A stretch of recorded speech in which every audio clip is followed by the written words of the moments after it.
कृष्णाय वासुदेवाय हरे परमात्मने प्रणतः क्लेशनाशाय गोविंदाय नमो नमः।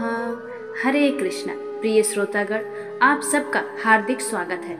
आज मैं आपको अनंत चतुर्दशी के पावन व्रत की वह पुरानी और मंगलमयी कथा सुनाऊंगी, जिसको मन से सुनने से अनेकों को सुख, समृद्धि और मोक्ष की प्राप्ति हुई है। यह व्रत भाद्रपद मास की शुक्ल पक्ष के चतुर्दशी को किया जाता है और यह अनंत भगवान श्री विष्णु के अनादि अनंत स्वरूप को समर्पित है। अनंत का अर्थ है जिसका अंत न हो, अनादि और अविनाशी होना। इस व्रत को करना तथा कथा का श्रवण करने से मनुष्य के दुख, क्लेश और बाधाएं दूर होती हैं और घर परिवार में सुख, वैभव तथा शांति का वास होता है। पौराणिक कथा के अनुसार, जिसे श्री सूत जी ने शौनक आदि 88,000 ऋषियों के समक्ष सुनाया, एक समय की बात है। गंगा तट पर धर्म में तात्पर्य और सत्य प्रिय धर्मराज युधिष्ठिर ने एक भव्य यज्ञ, राजसूय यज्ञ का आयोजन किया। उन्होंने यज्ञशाला को रत्नों, मणियों और मोतियों से सुशोभित कराकर एक ऐसा मनोरम भवन बनवाया कि देखने पर वह इंद्र की अलंकृत सभ्यता समान प्रतीत होती थी। अनेक राजाओं और ऋषियों को आमंत्रित किया गया। सब बड़े श्रम और उत्साह से वहां पहुंचे। उस समय वहां दुर्योधन भी आया। यज्ञशाला की शोभा देखकर वह गुस्से में था, पर हाथी सी घमंडी चाल से वह आंगन में चला। यज्ञशाला का मंच ऐसा सजा था कि जहाँ कहाँ कुछ सतहें चमकदार और सज्जित थी, वे मानो जल का प्रतिबिंब हो, और उसी कारण से दुर्योधन अचानक फिसलकर किसी जगह पर गिर पड़ा। उस घटना पर यज्ञशाला में बैठे लोग, रजविराज, ऋषि मुनि, स्त्रियां सब हंस पड़ी और दुर्योधन का उपहास किया गया। इस अपमान से उसका क्रोध और जल उठा। शकुनी ने उसे फुसलाकर कहा, क्रोध छोड़ दो, आज किसी बड़े खेल की योजना करो। ऐसे पासे हैं जो तुम्हारे अनुकूल अंक देंगे। जुआ से हम सबको हराकर राज्य छीन लेंगे। शकुनी के मीठे मीठे वचनों से दुर्योधन फिर वहां से चला गया और बाद में हस्तिनापुर आकर चालाकी से पांडवों को जुए में हरा दिया। निर्दोष पांडव उन्हीं चालों के शिकार होकर अपना राज्य हार बैठे और वे वनवास की पीड़ा झेलने लगे। वनवास में व्यथित हुए पांडवों को देखकर भगवान श्री कृष्ण उनकी ओर पहुँचे। धर्मराज युधिष्ठिर ने भगवान के चरण पकड़कर कहा, हे केशव, हम सब पर दुख का सागर छा गया है। हमारे कष्ट कब दूर होंगे?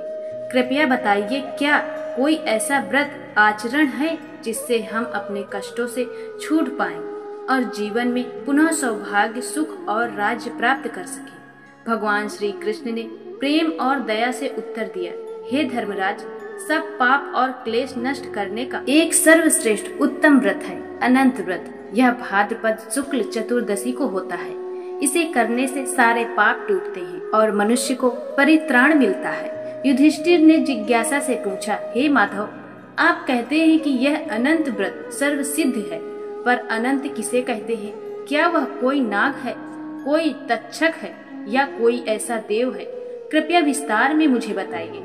तब श्री कृष्ण ने कहा, युधिष्ठिर, जो स्वयं में ही सर्वव्यापी है, मैं ही अनंत रूप में विद्यमान हूँ। काल, मुहूर्त, दिन, रात्रि, ऋतु, मास, वर्ष, ये सब मेरे अवतार हैं। मैं सृष्टि पालन करता हूँ, संहार और पालन, इस सब का भी मैं ही रूप हूँ। इस अनंत स्वरूप की भक्ति अर्चना करने से मनुष्य के समस्त पाप नष्ट हो जाते हैं। फिर श्री कृष्ण ने धर्मराज को उन प्राचीन घटनाओं का विस्तार से वर्णन सुनाया, जिनसे यह व्रत जन जीवन में प्रसिद्ध हुआ। प्राचीन काल में एक सुमंतु नामक वैदिक सम्मत ब्राह्मण थे।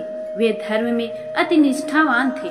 उनकी पत्नी का देहांत हो गया, किंतु वे पुनः वैवाहिक जीवन की ओर बढ़े और दूसरी पत्नी ले आए। पर वह दूसरी पत्नी स्वभाव से कठोर और क्रोधी थी।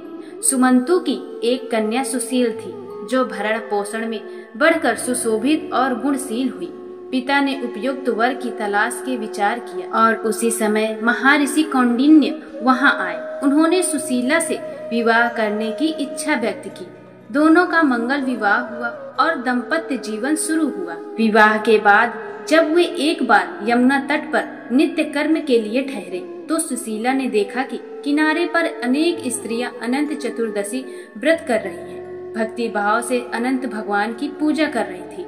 सुशीला ने भी विभूति भाव से उनके पास जाकर पूछा कि ये कौन सा व्रत है और विधि क्या है। उन स्त्रियों ने उसे बताया कि इस दिन कुसा पर बैठकर स्नान ध्यान करके दीप धूप गंध पूजा कर तथा 14 गांठों वाला अनंत सूत हाथ में बांधकर अनंत भगवान की उपासना करनी चाहिए। उन्होंने यह भी कहा कि भोजन में से आधा भाग ब्राह्मणों को अर्पित करना और आधा अपने ग्रहण के लिए रखना चाहिए।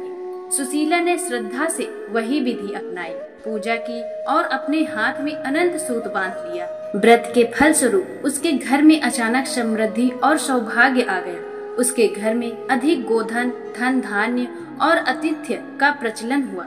परिवार सुखी समृद्ध और मान सम्मान युक्त रहने लगा। परंतु एक दिन उसका पति, जो स्वयं ही एक मुनि कहला रहा था, पर हृदय से असंतुष्ट था, उस अनंत सूत्र को व्यर्थ समझकर निंदा करने लगा।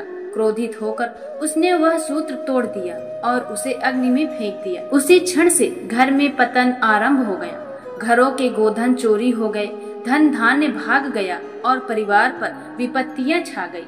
सुशीला इस दृश्य को देखकर रोई और पत्र लाने वाले दैव दुख का अनुभव करने लगी। उसका पति कौंडिन्य इस गंभीर परिणाम को देखकर बड़ा विचलित हुआ।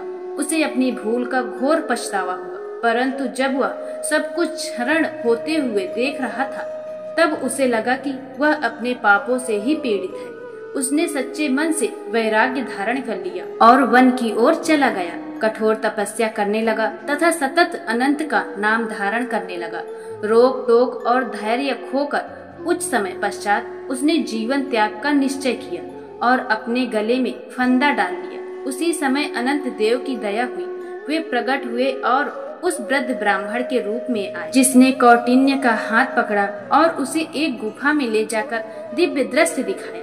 वहाँ उसने अनंत का विराट रूप देखा। शंख चक्र गरुड़ से विभूषित, कौस्तुभ मणि से शोभायमान, अद्भुत वैभव में विराजमान उस दिव्य दर्शन से कौंडिन्य मुनि तन्मय हो उठा और ऊंचा श्रेय जिसे उसने कभी न जाना था, उसे पाने की प्रार्थना करने लगा।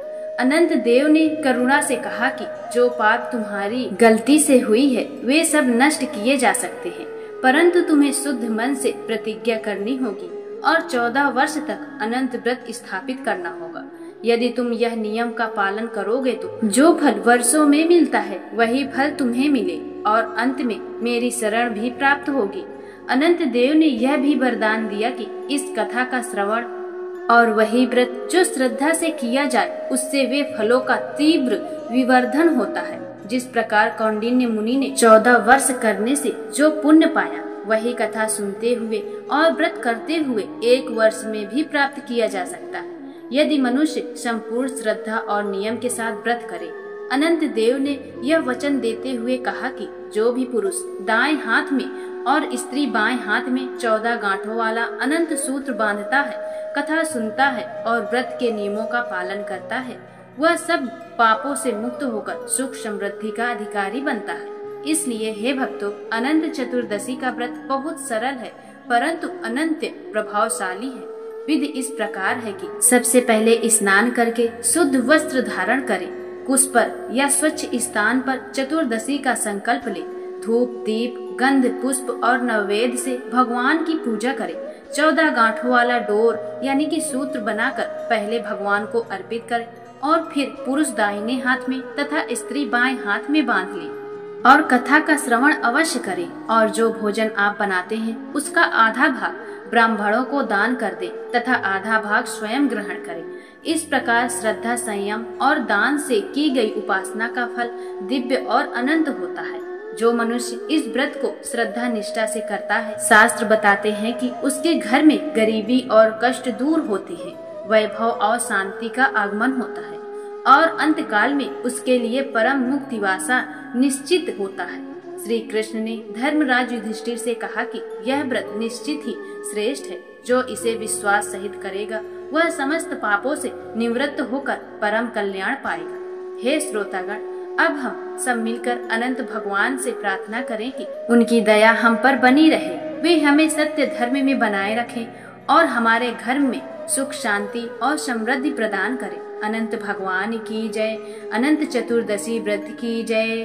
तो प्रिय भक्तजन, अगर हमारे चैनल में आप नए हैं तो मेरी माताओं बहनों से एक निवेदन है कि अगर यहाँ तक आप कथा श्रवण की हैं तो वीडियो को लाइक अवश्य करें, चैनल को सब्सक्राइब कर लें, जिससे कि आपको हर तरह की जानकारी पूर्ण कथा और जानकारी मिलती रहे। फिर मिलती हूँ नई वीडियो के साथ, तब तक के लिए जय श्री कृष्ण।